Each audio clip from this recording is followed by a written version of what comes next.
Good morning guys, स्वागत है class में। हमने आपको इसके पहले कोशिका के विषय में बताया था। तो लास्ट में मैंने बताया था कि कोशिका के जो भाग हैं उनके विषय में हम आपको अगले वीडियो में मिलते हैं। तो मैंने आपके लिए ये उसके विषय में जो बताया है कोशिका के भाग के विषय में, तो उसका अब मैं विस्तार से यहाँ वर्णन करने चल रहा हूँ। इसको आप ध्यान से देखना। देखिए, कोशिका के भाग नंबर 1 क्या है? लाइसोसोम। यह कोशिका के अंदर पाचन का कार्य करता है। इसके अंदर जल घटक एंजाइम पाए जाते हैं। यानी अगर आपसे पूछा जाए कि जल घटक एंजाइम कहाँ पाया जाता है, तो आप सीधा सा आंसर दे दीजिएगा कि वो आपके लाइसोसोम में पाया जाता है। ठीक है। अगर आपसे पूछा जाए इसकी खोज किसने किया, तो डी डूबे ने किया था। ठीक। अब सबसे महत्वपूर्ण पॉइंट ये है, जब पूरी कोशिका कार्य नहीं करती है तो यह कट जाता है, जिससे पूरी कोशिका नष्ट हो जाती है। अतः इसे आत्महत्या की थैली कहते हैं। दोस्तों, जैसे आप देखिए, कभी आपके जैसे मान लीजिए ये मेरी उंगली है, यहाँ कुछ कट गया, तो ये देखिए धीरे धीरे एक निशान पड़ जाता है ना। तो क्या होता है, वो आसपास की जो लाइसोसोम होता है वो नष्ट होकर इसको क्या करता है, बगल कर देता है।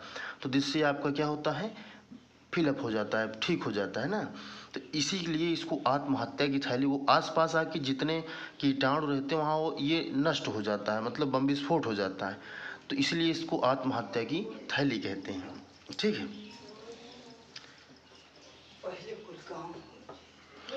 केंद्रक। अब केंद्रक क्या है? इसकी खोज रॉबर्ट ब्राउन ने किया। यह कोशिका को नियंत्रित करता है, अतः इसे कोशिका का दिमाग कहते हैं। केंद्रक मतलब जो केंद्र में हो, कोशिका के केंद्र में होता है और केंद्र से ही ये कोशिका का संचालन करता है। और सबसे बड़ी बात है कि इसमें 80% प्रोटीन पाया जाता है। इसमें बहुत मात्रा में प्रोटीन पाया जाता है। अगर आपसे पूछा जाए कि कोशिका के किस भाग में सबसे ज़्यादा प्रोटीन पाया जाता है, तो वो आपका है ये केंद्रक ना। और केंद्रक ही कोशिका का संचालन भी करता है। इसीलिए इसको जैसे आपके शरीर में दिमाग आपके शरीर का संचालन करता है, उसी प्रकार से केंद्रक कोशिका का संचालन करता है। अब देखिए, रसघानी, यह जल को संचित करके रखता है। ठीक है। देखिए, अगर आपके कोशिका में जल की कमी हो जाए तो उस समय क्या करता है, ये जल को संचित रखता है, जो तुरंत उसको यूज़ कर लेता है। जैसे आपके शरीर में यकृत से ग्लूकोज से ग्लाइकोजन बनता है, और जब आप भूख लगती है, भोजन नहीं मिलता, तो ग्लाइकोजन को पुनः ग्लूकोज में तोड़ देता है ना। तो यानी आपके यकृत में कुछ संचित रहता है, तभी तो आपको भूख लगने पर अगर भोजन नहीं मिला तब भी काम चलता है। उसी प्रकार से कोशिका में भी रसघानी क्या करता है, जल को संचित करके रखा ही रहता है। ठीक है। यह जंतुओं में छोटा होता है किंतु पादपों में बहुत बड़ा होता है। जो पादप जैसे वृक्ष होते हैं, प्लांट्स होते हैं, तो उसमें बहुत बड़ा होता है। ठीक है। क्योंकि उसमें जल की मात्रा अधिक होनी चाहिए, है कि नहीं भाई। जैसे इस समय बरसात नहीं हो रही है तो जल कहाँ से आएगा, तो जल यही उसको संचित किए रहता है और उसको यूज करता है। ठीक है। तो ये आपका है रसघानी। तो दोस्तों, मैं जो बता रहा हूँ इससे सरल कुछ नहीं हो सकता, क्योंकि बहुत आसान भाषा में बहुत ढंग से मैं बता रहा हूँ। इसको 1-2 बार आप पढ़ लेंगे तो आपको याद हो जाएगा। ठीक। अब आप देखिए, इसकी बात आ जाए लवक। लवक क्या है? यह पादपों का सबसे बड़ा कोशिकांग होता है। ठीक। जैसे आप पादप देखते हैं, यानी पादप मतलब प्लांट्स, तो प्लांट्स में जो लवक होता है वो सबसे बड़ा कोशिकांग होता है। ठीक है। तो इससे क्या होता है, इसमें भी 3 प्रकार, उसको मैं मान लीजिए आगे बताऊंगा।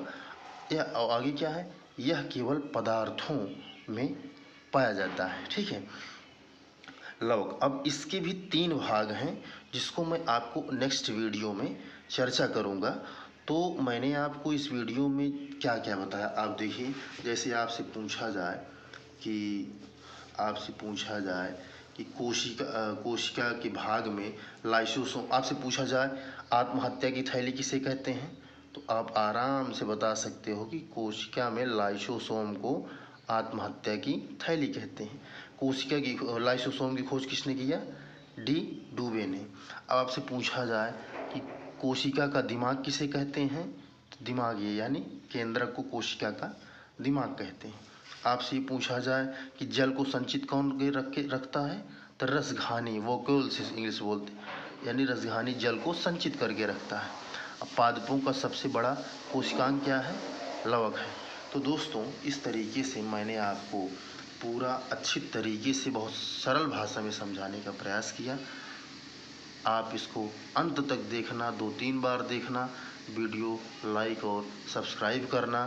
दोस्तों धन्यवाद, नमस्कार।